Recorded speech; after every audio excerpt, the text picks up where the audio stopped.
What is offside? In football, the most confusing rule is the offside rule. The offside rule is not complicated, it's actually just confusing. Since the earliest days of football, attempts were made to formulate a rule to prevent players from waiting near the opponent's goal. This was the first ever attempt to make a rule regarding what we now call offside. In 1870, this was referred to as out of play. The official rules of the game were published in 1878. The offside rule is about two things: offside position and active play. If a player is in an offside position, the referee checks for active play to determine whether or not to give the offside call. The offside position means that when a teammate passes the ball, the player receiving the ball must be on the same level or behind the second-to-last opponent player. If they are in front of the second-to-last opponent player, they are in an offside position.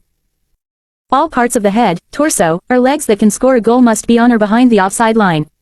If any part of the body that can score a goal is beyond the line, it's an offside position. The entire field up to the offside line is known as the active play area. However, the offside rule is not applicable if the player is in their own half of the field. If a player is in the offside position and enters the opponent's half of the field to score, it can be called offside. A player must be penalized if they are in an offside position during active play.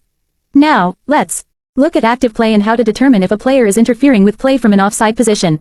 Active play has three conditions. 1. Receiving a pass. 2. Interfering with an opponent. 3. Gaining an advantage from the play.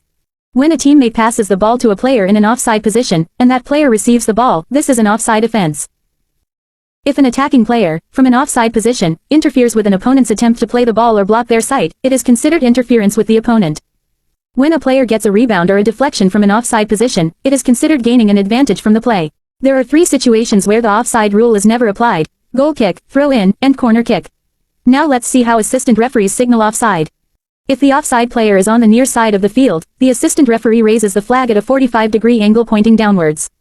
If the offside player is in the middle of the field, the assistant referee holds the flag parallel to the ground. And if the offside player is on the far side of the field, the assistant referee raises the flag at a 45-degree angle pointing upwards. The video assistant referee (VAR) is an additional assistant for the on-field referee. The referee can consult VAR for four types of calls: 1. Goal, no goal; 2. Penalty, no penalty; 3. Direct red card; and 4. Mistaken identity. Now, let's talk about the latest innovation in offside technology: semi-automated offside technology. At the 2022 World Cup in Qatar, FIFA introduced this new technology for the offside decision, which greatly reduced the amount of time required to make a call. This system uses dedicated cameras to track players and the ball in real time. The system tracks 29 different points on each player's body and includes a sensor inside the match ball. The sensor inside the ball sends data 500 times per second, which means the exact moment the ball is kicked can be determined with extreme accuracy. This system then sends an alert to the VAR officials as soon as an offside is detected. The VAR officials can then check the call on their monitors. Within seconds, the system creates a 3D animated wireframe image showing the exact point of offside.